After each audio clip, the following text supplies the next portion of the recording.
Hey there, cool heads. I hope you're all having a great summer. So, if you ever get the chance to sit down with some of your elders and have them tell their stories, I would highly recommend that you do that. It's who you are. And that's exactly what we're going to be doing today. We're going to be talking with my Aunt Jo and my Aunt Kitty about growing up on a homestead in Kittitas, Washington in the 30s and 40s. And it's a long video, so let's just get to it.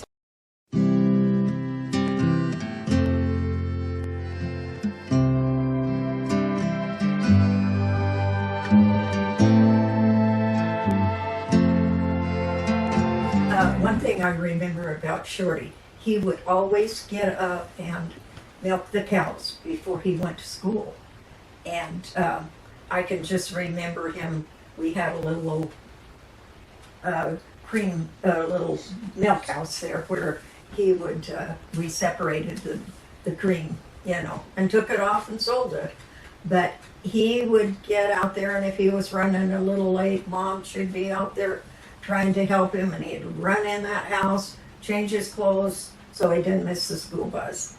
And he was, I don't know how old he was at that time, probably 12 or 13 or something. But he had all that responsibility to get done every day before he went to school. And then, of course, again at night, But I could just see him running into that house and to get his clothes changed so he could go to school. So, and he was kind of Mom and Dad's, both their boys, I mean, very special. And, of course, he was the youngest boy, and we lost him way too soon. Yeah. So. And were you guys, I know Aunt Nell talks about being very close to him, but he was just enough older than you guys. Oh, yeah, she and Shorty rode horses together. Tell about that, Joe, how you and Shorty were really close. I was always with him. Mm-hmm. It seemed like I was just right there with him. Yeah. And they'd ride over and get the cows, and he was just so agreeable that everybody wanted to be around him, Yeah. He was just so agreeable with everybody, and I think that's why. Yeah. Even my dad, I've heard different of the siblings say he was their He was favorite, but I don't think Shorty ever rocked the boat. Yeah. He did what he was told and Yeah. did it well, and Yeah. so and hey, as parents, we all know there's mistakes we make. Maybe Daddy wasn't as hard on him. Yeah. Maybe things that eased up economically and And just maturity, Mhm. which is what happened to my dad. right. Maturity. So what about the two of you getting along? Because I know there's some good stories about one I think had a fork sticking out of it. No, scissors. Scissors. That's the scissors story. And Aunt Kitty, Still you got the scar. yeah, still got the scar. Good. Because I wouldn't. She wanted. We only had one pair of scissors in our family. And I didn't like sharing. So what'd she do, Aunt Jo? What did she? But she threw the scissors and they went in my leg. We were cutting out, our favorite thing was playing paper dolls made of people out of the catalog. Mm-hmm. Maybe we had one head we liked the best. And of course we had to spit on it to make them stick. Anyway, but she was cutting something out and I wanted the scissors. And she was finishing one. She didn't when she gave them to me. I threw them at her. Oh, I was pretty naughty. Yeah. And so what was the story about under the table? Oh, yeah. Nell, either Nell or Mom had waxed the floor. And so I don't know how old I was, but I didn't want to go out that old outhouse, and I just went under the table and peed my pants. And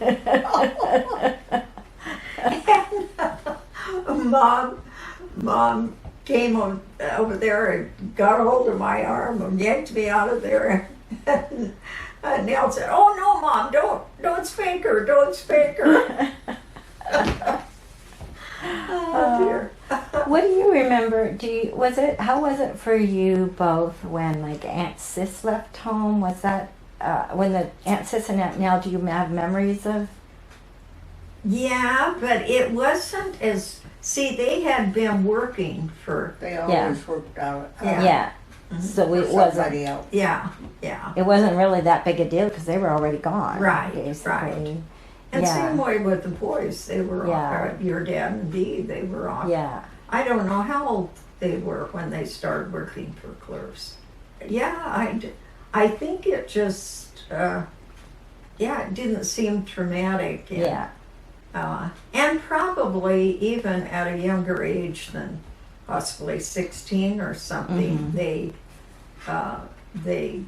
had probably worked part-time for somebody, so, Yeah.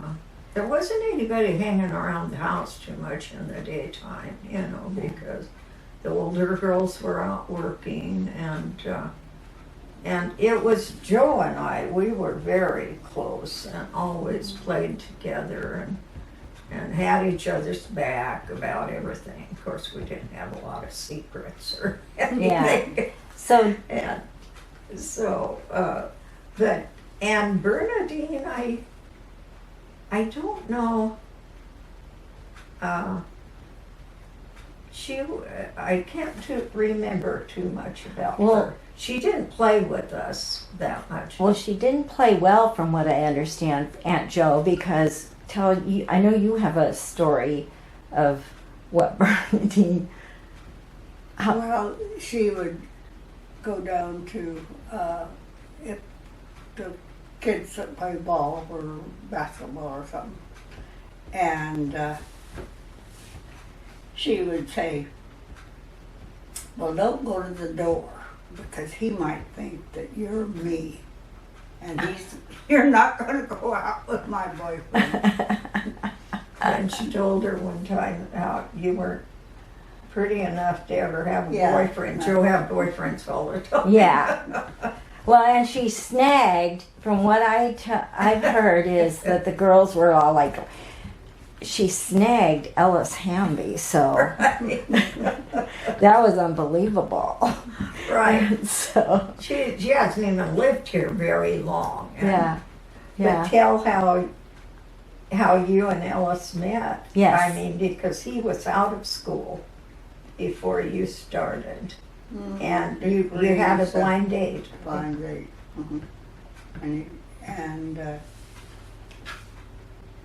Who set you up on this blind date? Who set you up on this blind date? oh, probably Dick Reeves. Yeah, it was Dick, as I remember, and Evelyn was Joe's friend, and so they double dated. Yeah. And how long did you guys date before you got married? Probably about a year. Was it that long?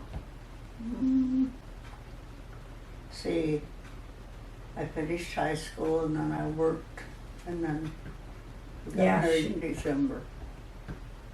Yeah, so you'd just been out of high school in, say, May or June, and then you worked at that insurance company in Salem, and and then they got married in December, and she cooked on a wood stove. Well, Ellis, that was after we were married. well, of course. And he came home for lunch, and she'd make in that wooden stove. I was saying how hard it'd be to cook on that. She maybe made a cake for lunch, then a different dessert for dinner. Remember that, Joe? You don't remember that, but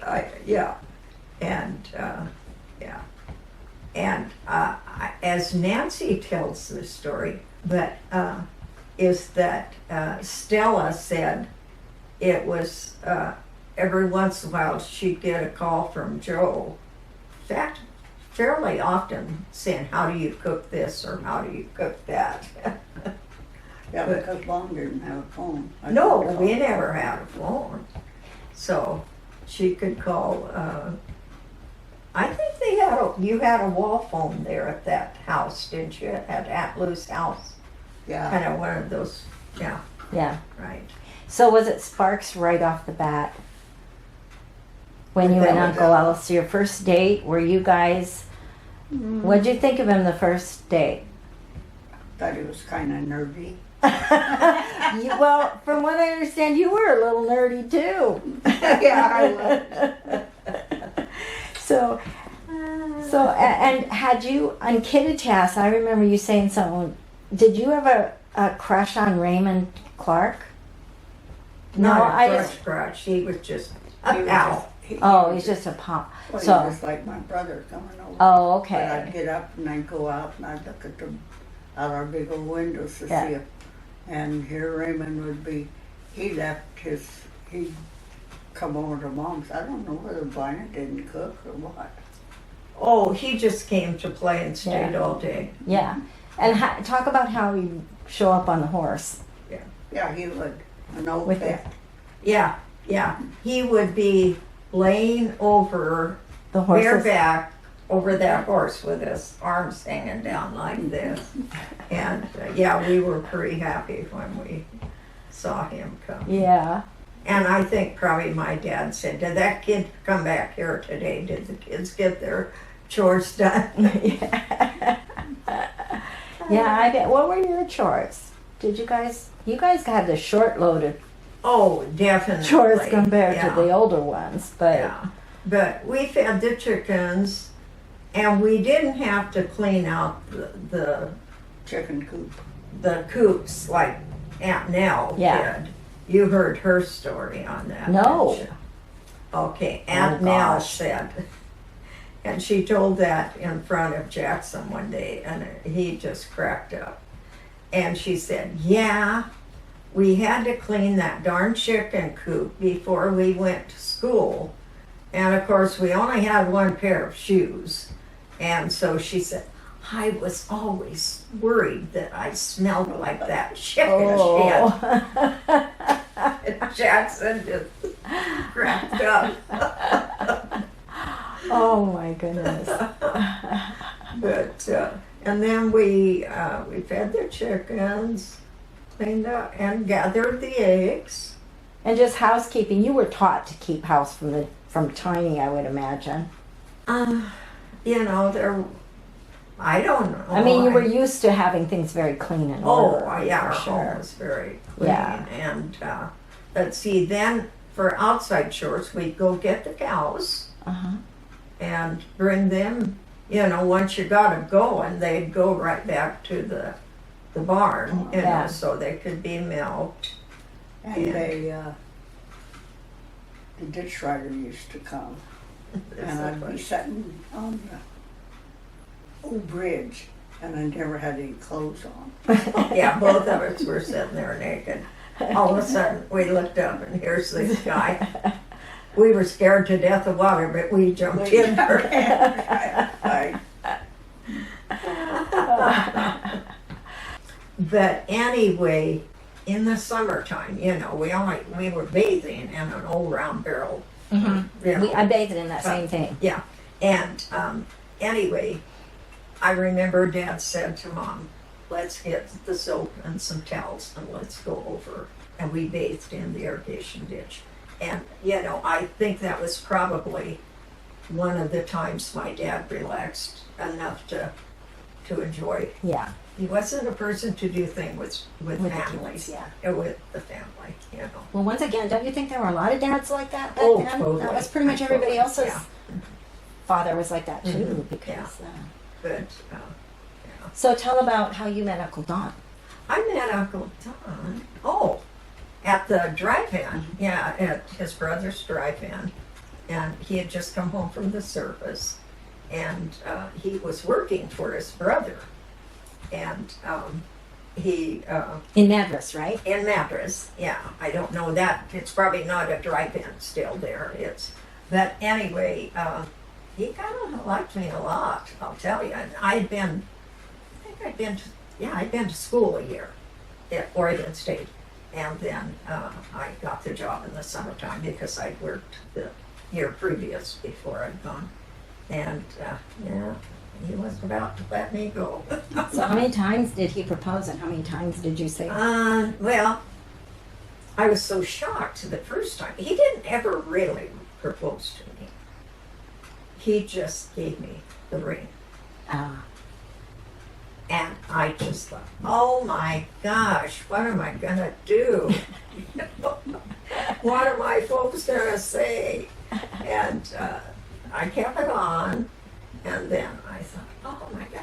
2 weeks after we started dating, and of course we worked together every day almost, which is still not a great amount of time. So anyway, we kept going out then, and I think my folks weren't too impressed with him.